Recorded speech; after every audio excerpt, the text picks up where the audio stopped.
नमस्कार। आज हम लोग धर्म और मजहब के विषय में थोड़ी सी चर्चा करेंगे। धर्म इस सृष्टि के शाश्वत धारा का एक अभिव्यक्ति है और इस सृष्टि की पहचान ही धर्म से है। अगर धर्म ना हो तो इस सृष्टि की पहचान भी नहीं रहेगी। और धर्म अपरिवर्तनशील सत्ता है। धर्म ना ही बनाया जा सकता है, धर्म ना ही बिगाड़ा जा सकता है। धर्म मजहब के हिसाब से बदला भी नहीं जा सकता है। एक कुत्ते का धर्म है भौंकना और एक बिल्ली का धर्म है म्याऊं म्याऊं करना। अगर कुत्ता भौंकना बंद करके म्याऊं म्याऊं करना शुरू कर दे, उस स्थिति में कहा जा सकता है कि कुत्ते ने अपना धर्म बदल लिया। अगर मिर्ची का स्वाद तीता न लग करके मीठा हो जाए, उस स्थिति में कहा जा सकता है कि मिर्ची ने अपना धर्म बदल लिया। लेकिन ये संभव नहीं है। इस सृष्टि की अभिव्यक्ति ही धर्म से है। इस सृष्टि की पहचान ही धर्म से है। इसलिए धर्म और मजहब एक नहीं है। धर्म शाश्वत है और मजहब मनुष्य द्वारा निर्मित एक कथा है। अगर किसी मनुष्य के मन में सागर को नापने की इच्छा हो जाए और उसके पास नापने के लिए केवल एक बांस हो, मनुष्य बांस को समुद्र में डालेगा और बांस अवश्य ही कुछ न कुछ परिणाम देगा। लेकिन ये परिणाम समुद्र की गहराई की नाप नहीं हो सकता है। मनुष्य अपने सीमित मन से अनंत को परिभाषित करने का प्रयास करता है, शाश्वत को परिभाषित करने का प्रयास करता है और इस सीमित मन से शाश्वत के बारे में दिया गया परिभाषा अवश्य ही पूर्ण नहीं हो सकता है। इसलिए हर एक मजहब का सिद्धांत एक दूसरे से मेल नहीं खाता है, क्योंकि मन का आधार ही अहंकार है। अगर एक मजहब किसी ने बनाया तो दूसरे किसी से कम नहीं है। दूसरे भी कोई न कोई थ्योरी, कोई न कोई सिद्धांत उस शाश्वत के बारे में लेके आटपकेंगे और नए धर्म का जन्म हो जाएगा। इसलिए धर्म को सही से समझ लेना बहुत आवश्यक है। यहाँ धर्म को समझने के लिए मैं इस धर्म को 3 कैटेगरी में समझाऊंगा। पहला कैटेगरी है धर्म का निर्जीव की अभिव्यक्ति। जितने निर्जीव वस्तु हैं वो भी धर्म का पालन करते हैं। आग का धर्म है जलाना, पानी का धर्म है भिगाना, छोटे से छोटे कण वो भी अपने धर्म का पालन करते हैं। इलेक्ट्रॉन का धर्म ही है उस पर ऋणात्मक चार्ज, ऋणात्मक जो ऊर्जा है वो इलेक्ट्रॉन का धर्म है। प्रोटॉन का धर्म ही है धनात्मक ऊर्जा। जितने निर्जीव वस्तु देख रहे हैं हम लोग, वो भी धर्म की ही अभिव्यक्ति है। और थोड़ा अगर हम लोग ऊपर जाएं, जिसे हम सजीव बोलते हैं, हर सजीव अभिव्यक्ति भी धर्म का पालन करता है। धर्म से ही उनकी पहचान है। इसलिए निर्जीव वस्तु के धर्म को हम लोग कहते हैं वास्तु धर्म। वास्तु मतलब ही है वस्तु। और उससे थोड़ा ऊपर जो धर्म है उसको हम कह सकते हैं जैव धर्म, जीवों का धर्म। ये हर एक जीव एक सहजात वृत्ति का अनुपालन करता है। आहार, निद्रा, भय, मैथुन, ये एक सहजात वृत्ति है, ये एक सहजात धर्म है। ये हर जीव में है। हर जीव आहार, निद्रा, भय, मैथुन का पालन करता है। और इस सहजात वृत्ति का आधार बुद्धि नहीं है। इसमें बुद्धि नहीं लगाना पड़ता है। एक बिल्ली झपाक से चूहा को पकड़ लेता है, यह भी एक कला है। यह एक इंस्टिंक्ट है, सहजात वृत्ति है। एक बच्चा पैदा होते ही माँ का दूध पीना शुरू कर देता है, किसी को सिखाना नहीं पड़ता है। इसलिए हर जीव में आहार, निद्रा, भय, मैथुन एक सहजात धर्म है।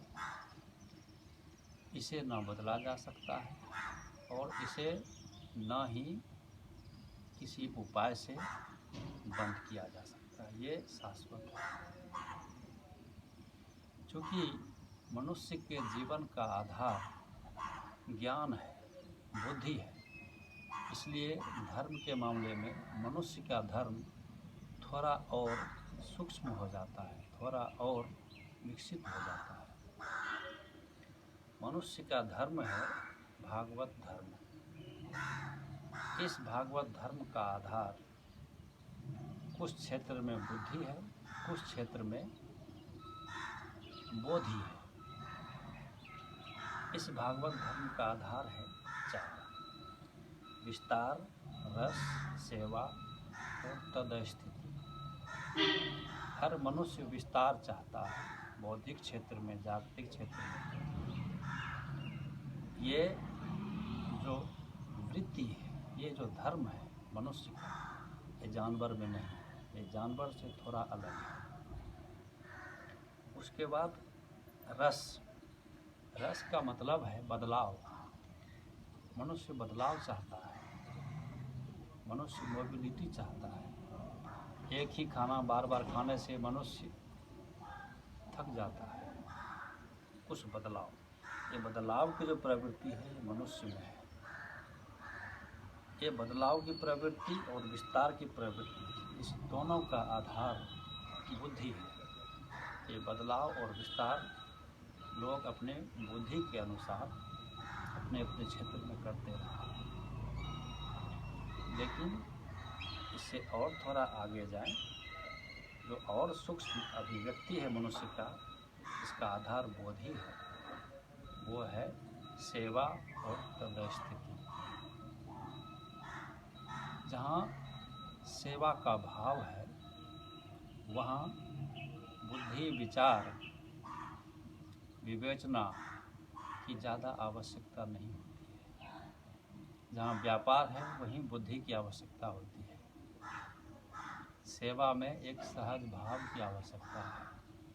इसलिए ज़्यादा ज्ञानी लोग सेवा नहीं करते हैं। ज्ञानी लोग व्यापार करते हैं। और जिसमें बोधि का जागरण धीरे धीरे शुरू हो गया, अंतर आत्मा धीरे धीरे जागना शुरू हो गया, वो सेवा भाव में लगता है। इसलिए सेवा का आधार बुद्धि नहीं, सेवा का आधार बोधि है। और अंतिम आधार है मनुष्य शांति चाहता है। ये शांति सीमित काल के लिए नहीं, मनुष्य शाश्वत शांति चाहता है। जाने या अनजाने हर मनुष्य उस शांति की खोज में है। उसी शांति के खोज का जो प्रयास है, उसी प्रयास में लोग साधना मार्ग में आ पड़ते हैं, लोग जोगी बन जाते हैं या अलग अलग तरह के प्रयास में लग जाते हैं।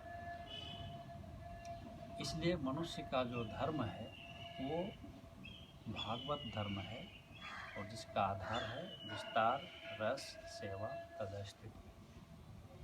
और ये भी स्वाभाविक है, इसे किसी मनुष्य में थोपा भी नहीं जा सकता है और निकाला भी नहीं जा सकता है। इसलिए मनुष्य की पैदाइश ही हुई है इस भागवत धर्म का अनुकरण करने के लिए, और इस भागवत धर्म का कनेक्शन किसी भी मजहब से नहीं किया जा सकता है। भागवत धर्म को किसी मजहब से नहीं जोड़ा जा सकता है। भागवत धर्म अपने आप में शाश्वत है। इसलिए थोड़ा और समझने के लिए क्यों हमको इस धर्म को समझना ज़रूरी है, क्या इसका उपयोग है हमारे व्यक्तिगत जीवन में। ये धर्म की समझदारी आपके जीवन का एक मापदंड होगा। आप किस लेवल में हैं, आपकी जो मानसिक स्थिति है किस लेवल में है। जब मनुष्य जैव धर्म केवल अनुकरण करता है तो मनुष्य के शरीर में भी जानवर है। तंत्र कहता है आहार निद्रा भय मैथुनंच समानम एतद पशु भी नरानम। जो मनुष्य केवल आहार, निद्रा, भय और मैथुन में व्यस्त है वो मनुष्य के शरीर में जानवर है। और जो मनुष्य इसको भी अनुकरण नहीं करता है, इससे भी नीचे है। बहुत सारे मनुष्य इस समाज में जानवर से भी नीचे है, राक्षस है, शैतान है। जीवों को सब्जी की तरह, आलू प्याज की तरह काटने में उनको शर्म नहीं आता है। ऐसे मनुष्य जो जीवों की व्यथा अनुभव नहीं कर सकता है, वो मनुष्य के शरीर में शैतान है। अर्थात जैव धर्म से भी उसका जो लेवल है वो नीचे है। तो मनुष्य के शरीर में शैतान हो सकता है, मनुष्य के शरीर में जानवर हो सकता है, मनुष्य के शरीर में मनुष्य हो सकता है, और मनुष्य के शरीर में देवता हो सकता है। और इसको पहचानने के लिए इस धर्म की व्याख्या, धर्म की परिभाषा समझना ज़रूरी है। इसलिए अंत में मैं यही कहूँगा कि धर्म को मजहब से ना जोड़ा जा सकता है, और धर्म से मजहब का कोई लिंक है ही नहीं। धर्म एक अस्तित्व की अभिव्यक्ति है, और मनुष्य के संदर्भ में मनुष्य का धर्म ही है भागवत धर्म। ये भागवत धर्म किसी भी मजहब से कनेक्टेड नहीं है। इसका कोई भी आधार, विस्तार, रस, सेवा, तदस्थिति, कोई भी आधार मजहब को रिप्रेजेंट नहीं करता है। इसलिए मनुष्य मजहबी ना बने, मनुष्य धार्मिक बने। मनुष्य की पैदाइश ही हुई है धर्म का अनुकरण करने के लिए, और जिस दिन मनुष्य धर्म का अनुकरण करना शुरू कर देगा, उसी दिन इस पृथ्वी पर मनुष्य की भावधारा, सृष्टि की भावधारा बदल जाएगी, और मनुष्य का ये कर्तव्य है, इस सृष्टि में, इस पृथ्वी पर एक वातावरण पैदा करे। वो वातावरण मनुष्य के सोच से होगा, और मनुष्य का सोच यही धर्म बदलेगा। इसलिए आज धर्म के विषय में मैं इतना ही कहूँगा, और फिर कभी हम लोग मिलेंगे धर्म की और गहरे परिभाषा के साथ, मनुष्य कैसे धर्म का अनुकरण करे उसके साथ।